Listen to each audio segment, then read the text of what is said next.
पर्दा उठने वाला है एक ऐसे रहस्य से जिसे सुनकर आपके रोंगटे खड़े हो जाएंगे। भारत भूमि अद्भुत चमत्कारों से भरी हुई है, लेकिन क्या आपने कभी सुना है कि एक मंदिर में भगवान शिव के वाहन नंदी की मूर्ति लगातार बढ़ रही है? आंध्र प्रदेश के कुर्नूल जिले में स्थित यागंती उमा महेश्वर मंदिर का रहस्य सिर्फ भारत ही नहीं बल्कि पूरी दुनिया के लिए एक अनसुलझी पहेली बना हुआ है। कहा जाता है कि जब यह नंदी जागृत होगा तो महाप्रलय आ जाएगा। मंदिर का निर्माण 15वीं शताब्दी में विजयनगढ़ साम्राज्य के संगम वंश के राजा हरिहर बुक्का राय ने करवाया था, लेकिन इस स्थान की पवित्रता इससे भी कहीं पुरानी है। कहते हैं कि यहाँ अगस्त्य ऋषि ने कठोर तपस्या की थी। वे इस स्थान पर भगवान वेंकटेश्वर का मंदिर बनवाना चाहते थे, लेकिन स्थापना के दौरान मूर्ति का अंगूठा टूट गया। यह अपशकुन था। ऋषि ने भगवान शिव की आराधना की और स्वयं महादेव ने प्रकट होकर कहा, यह स्थान स्वयं कैलाश की भांति दिव्य है, यहाँ शिव की ही पूजा होनी चाहिए।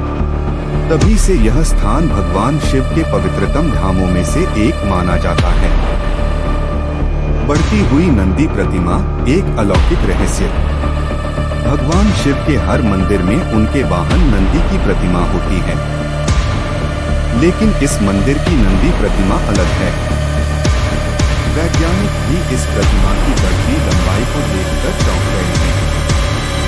उनका कहना है कि इस पत्थर की संरचना फैलने वाली हो सकती है, लेकिन क्या यह सिर्फ विज्ञान है? स्थानीय मान्यताओं के अनुसार हर 20 साल में यह मूर्ति 1 इंच बढ़ जाती है और अब हालत यह हो गई है कि मंदिर के कई खंभों को हटाना पड़ा है क्योंकि नंदी की प्रतिमा धीरे धीरे विशाल होती जा रही है।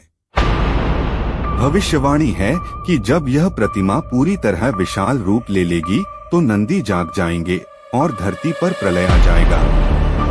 नंदी के मुख से बहता जल एक और रहस्य। क्या आपने कभी सुना है कि किसी पत्थर की मूर्ति के मुख से लगातार जल निकलता हो? मंदिर परिसर में एक पवित्र जलाशय है जिसे पुष्करिणी कहा जाता है।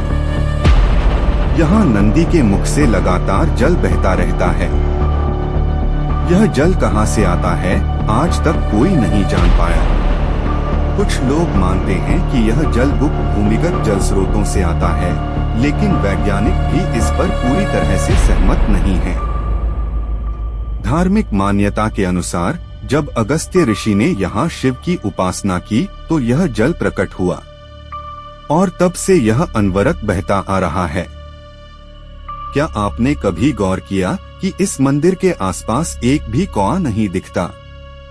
पौराणिक कथा के अनुसार जब ऋषि अगस्त्य इस स्थान पर ध्यान कर रहे थे तो कौओं ने उन्हें परेशान किया। गुस्से में आकर उन्होंने कौओं को श्राप दे दिया, इस भूमि पर अब कोई कौआ नहीं आ सकेगा। और हैरानी की बात यह है कि यह श्राप आज भी प्रभावी है। मंदिर के आसपास आपको कहीं भी कौए देखने को नहीं मिलेंगे। क्या यह स्थान महाप्रलय का संकेत है? क्या सच में यह नंदी एक दिन जागेगा? क्या यह दुनिया के अंत का संकेत है? कुछ लोग इसे पौराणिक मान्यता मानते हैं तो कुछ इसे भविष्यवाणी का संकेत। वैज्ञानिक इसे एक